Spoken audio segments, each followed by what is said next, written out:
Agora são 8h41, a gente fala agora de um projeto muito interessante que se chama Brasil Sem Alergia e usa o canto como uma ferramenta para reduzir os sintomas de problemas respiratórios, problemas como asma, bronquite, enfisema pulmonar. Eu estou falando do Coral Bossuá, médico alergista e coordenador técnico do projeto Brasil Sem Alergia. Oi, doutor Marcelo, boa noite.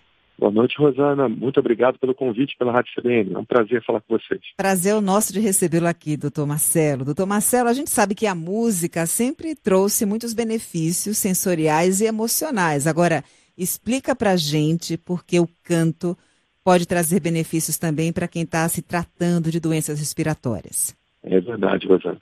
O projeto do Coral Canto que Cura, ele foi inspirado em algumas ações já realizadas na Europa, nos Estados Unidos e outros países, né? Então, há pacientes nesses locais que têm problemas respiratórios importantes, principalmente a doença pulmonar obstrutiva crônica, dentre elas asma, bronquio, enfisema e várias outras, que usam o canto da seguinte maneira: para o fortalecimento da musculatura, ou seja, a partir do momento que você começa a cantar, você com acompanhamento do fisioterapeuta, acompanhamento de um maestro formado pelo Conservatório de Música, que trabalha conosco, você aprende justamente a fortalecer a musculatura intercostal, que é a musculatura torácica, e também a musculatura diafragmática. Então essa é a primeira questão. A segunda questão é a seguinte: é a socialização desse paciente. Um paciente ele sofre de uma doença incapacitante, uma doença que o deixa extremamente deprimido, depressivo, sem vontade de executar atividades simples, né, como uma caminhada, como um passeio no shopping, porque qualquer situação ele começa a desenvolver uma falta de ar importante. Então você socializar esse paciente, trazendo outras pessoas também que têm esse problema, é algo realmente fantástico, sensacional, e faz com que esse paciente venha a melhorar bastante da parte psicológica e cognitiva também. E agora, a questão... Tem um estilo, um ritmo específico ou qualquer tipo de música vocês utilizam no coral para estimular os pacientes? Então, nós utilizamos qualquer tipo de música, né? Desde músicas sacras até músicas do repertório popular brasileiro. Ou seja, vai de acordo com um grupo que, de certa forma, mais se adapta a determinado estilo. Mas essa questão lúdica também é muito importante, entende? Ou seja, a partir do momento que eles têm esse prazer em cantar, esse prazer em expressar essa arte, realmente a melhora bastante. E o mais importante é a adesão ao tratamento. Isso é o mais importante, porque a partir do momento que nós criamos esse grupo, aquele paciente ele começa a aderir ao tratamento, ele começa a se autoajudar e ajudar também os próximos.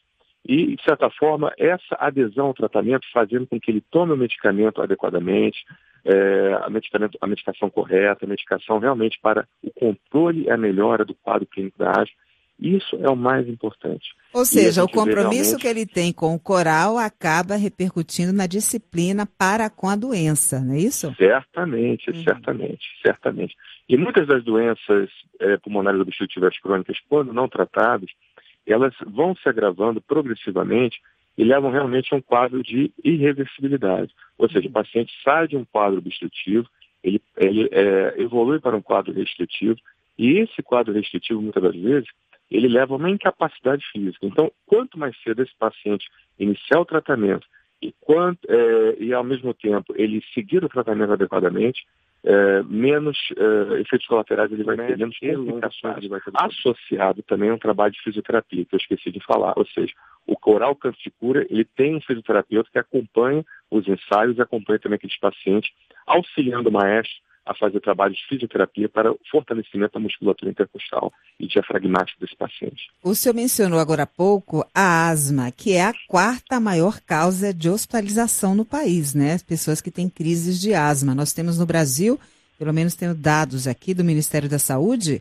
6,5 milhões de asmáticos. Um projeto como esse, que trata de uma forma holística, né, contemplando aí várias facetas, tende a diminuir o número de hospitalizações?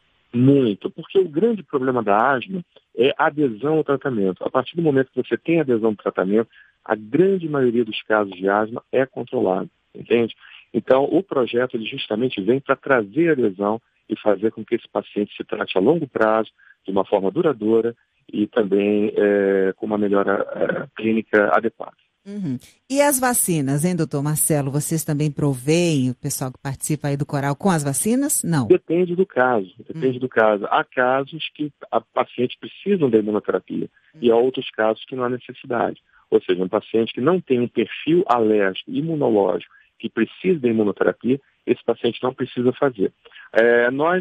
O nosso projeto não é uma organização que tem apoio governamental, nós não recebemos incentivo, ou seja, é um projeto que ele foi criado através de ações isoladas de médicos que viram a necessidade de atingir pacientes das classes D e E, algo que não estava sendo feito adequadamente para os pacientes no Brasil.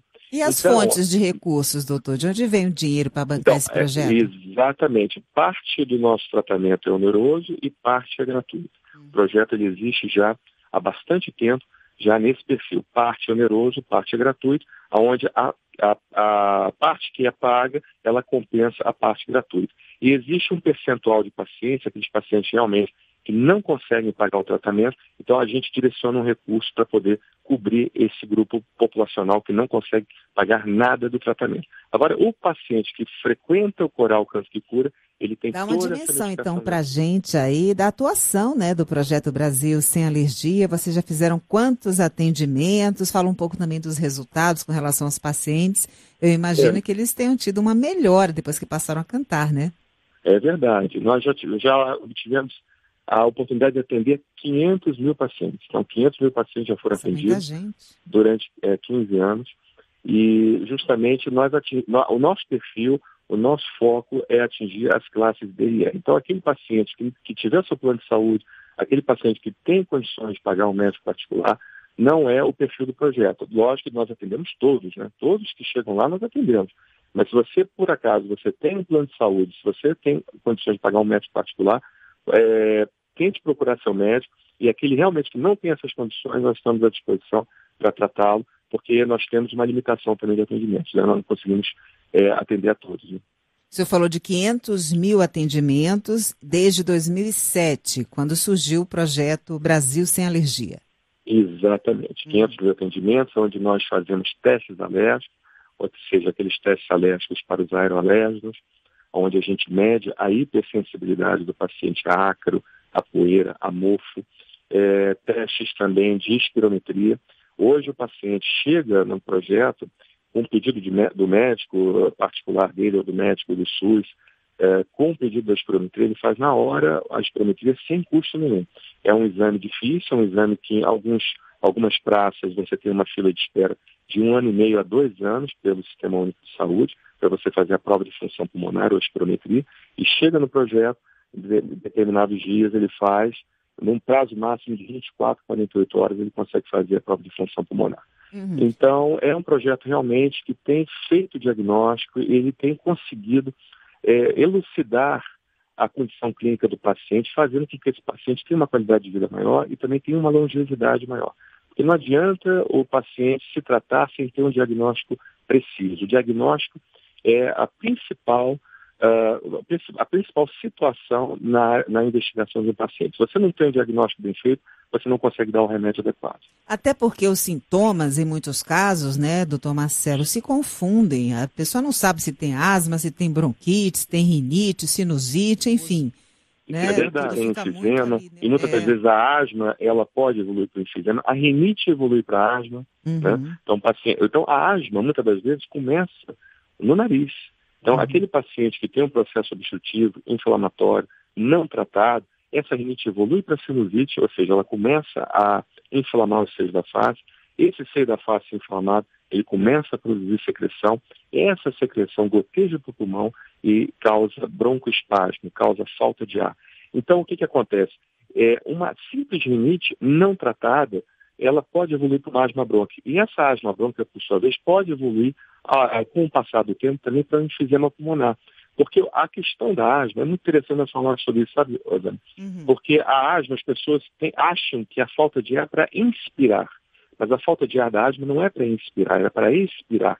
É para você retirar o ar do pulmão.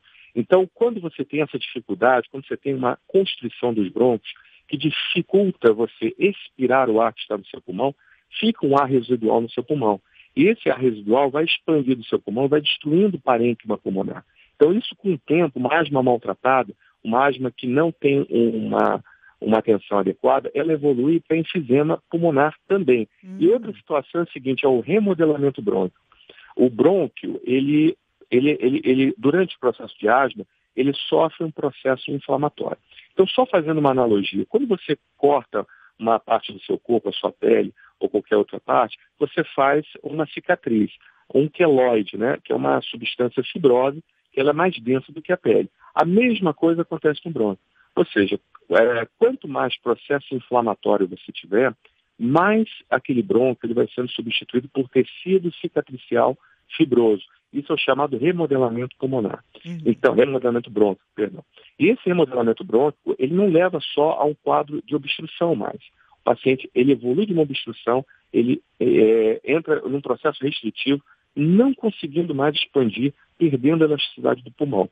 Chegando a alguns casos realmente de incapacidade física de não conseguir nem caminhar, precisando de oxigenoterapia, colocar uma bala de oxigênio e um catéter no nariz e respirar por aquele catéter através de oxigênio terapia. Então você vê a gravidade da situação, né? A asma é uma doença que, quando tratada precocemente, bem feita, existe uma adesão adequada, aquele paciente ele melhora muito, muito, e ele evita esses problemas. Ele evita o enfisema pulmonar, que pode ser causado como consequência da asma, e também o remodelamento brônquico, diminuindo então a possibilidade de restrição pulmonar com incapacidade física. É uma doença que não tem cura e é muito danosa, né, doutor Marcelo? A cada dia são 3 pessoas que morrem no Brasil em decorrência da asma. O senhor confirma esse dado? Exatamente. Então, é bastante gente que morre por causa da asma, porque não tem o diagnóstico bem feito e não trata adequadamente. E só fazendo um adendo aqui, a medicação que nós fornecemos gratuitamente é aquela medicação que é para longo prazo da asma, porque você consegue pegar medicação gratuita na farmácia, mas é medicação de resgate, aquela medicação justamente que vai controlar o seu quadro clínico. No caso do Brasil Sem Alergia, a gente consegue disponibilizar a medicação para tratar a longo prazo, o broncodilatador de longa duração, o corticoide inalatório, ou seja, aquela medicação que é para o controle realmente, para que o paciente não tenha as crises, porque é muito melhor você prevenir do que remediar.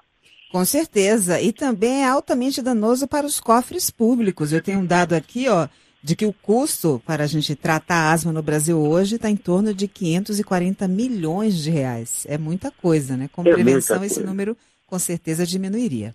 E o grande problema também do Brasil é o seguinte, é que a grande maioria do recurso público que é gasto, ele é gasto nos últimos momentos de vida do paciente. Ou seja, em vez do recurso público ele ser otimizado, ele ser gasto na prevenção de doenças, não, ele é gasto justamente quando o paciente ele está nos seus últimos momentos de vida, a chance de sobrevivência é mínima e aquele recurso público é justamente gasto nesse momento. Então, eu acho que as políticas públicas de saúde, elas precisam justamente focar nisso, na prevenção. E a prevenção é o trabalho do médico mesmo, é o trabalho ambulatorial, é o trabalho de casa em casa, é o trabalho simples, é uma coisa simples que pode ser feita e que vai economizar muito para o país. Muito bem, a gente está falando do Coral Canto que Cura, né? Dentre outros projetos, atuações aí desse programa Brasil Sem Alergia. Nesse projeto especificamente, os pacientes têm, de forma 100% gratuita, acesso a exames para diagnóstico das doenças respiratórias, aulas semanais de canto para o seu tratamento. A boa notícia é que o Coral está com as inscrições abertas, né, doutor? Como é que as pessoas fazem? Dá a dica aí. É verdade. Eu gostaria de agradecer também a professora Geisa Duarte, da Escola de Música Mudarte, que há 30 anos existe na Baixada Fluminense, e ela é uma grande parceira do projeto Brasil Sem Alergia, e ela que abriu as portas para que nós pudéssemos colocar esse projeto. Então é só entrar em contato diretamente com a Escola de Música Mudarte, em Duque de Caxias, a professora Geisa Pereira, que é responsável pela Escola de Música, ou entrar em contato também no nosso projeto, o Brasil Sem Alergia, na nossa central, 4063-8720, código de área 21. Doutor Marcelo, não poderia me despedir do senhor sem brincar com seu sobrenome. Então, bonsoir, Marcelo. Bonsoir. Falei o francês. Marcelo Bonsoir, médico alergista, coordenador técnico do projeto Brasil Sem Alergia. Obrigada, doutor Marcelo. Uma ótima noite para o senhor. Eu que agradeço, um abraço, Rosana, muito obrigado pelo convite e a gentileza. Muito obrigado. Tchau, tchau.